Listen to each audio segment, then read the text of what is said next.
Chapter 1. The Promise. Not all of the days were peaceful, but most were.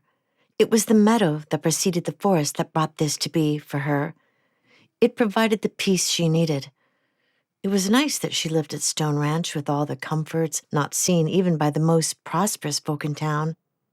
But that also brought its own dangers.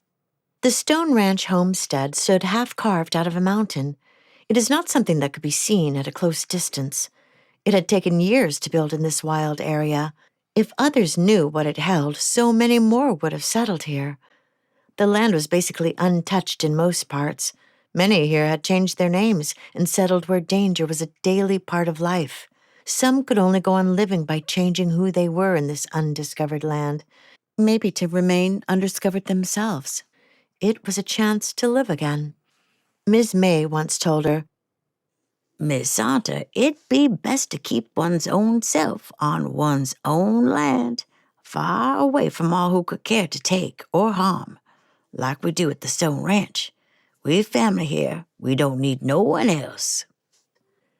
The forest was a mysterious place with a breath all its own, but no matter how scared it should make anyone, feelings of protection lingered for her. The townspeople had always stayed away from the forest. Tales of monstrous killers and disappearing travelers were long told. The town was a good bit away from the forest and the Stone Ranch, which only helped the legends grow. As for Saunter, it was a place she loved and felt safe, even if she did not know why. Her father had given her this name. You just sauntered into my life, my little bird.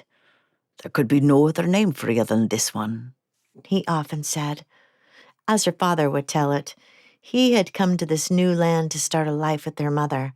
Adventures and a new life were all that was on their minds, and Saunter had been the biggest part of their adventure, to be sure.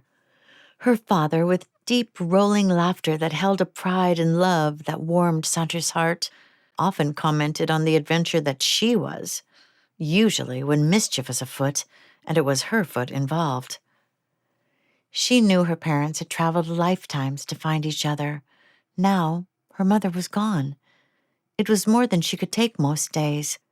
Saunter had supposed her father's stature and success with the Stone Ranch kept her safe. It was a truth that as a seeker of adventures and mischief finder, she always kept her father on his toes. It was, however, still wild country where they were. As wild and untamed as many who settled here or passed through. Her father was, in fact, a stranger in the West, in terms of his speech and traditions.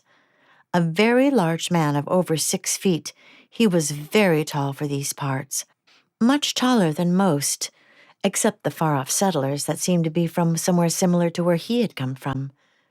He had very broad shoulders, light golden skin, and fiery bronze-brown hair with long curls that seemed to always sit perfectly on his shoulders. He wore simple clothing, as he worked daily, as hard as any he hired to work the ranch. When he put on his dress clothes for business or other such occasions, he looked as if he had jumped out of the storybooks that Saunter often read about kings and their kingdoms. Not so much because of the threads that made his business clothes, but because of the way he held himself. Thin James held a room when he was within it. People did not often take their eyes from him in these moments, and Saunter was drawn by all manner of curiosities into watching people react to the man that was her father. They seemed always to be respectful of him, almost against their will, especially those who did not like him. She found it was most fascinating. He was just as powerful with storytelling. Saunter would often beg her father to tell her stories of old from his land, and what brought him to this new land. He would say, You know this story, little bird. How about we fish in peace? His smile of remembrance would always be one of Saunter's favorite moments, and always the beginning of the story. So she would settle in on the bank of the little stream, with her poles secure and hands under her chin, ready for the story she had heard many times before. Every time he told this one,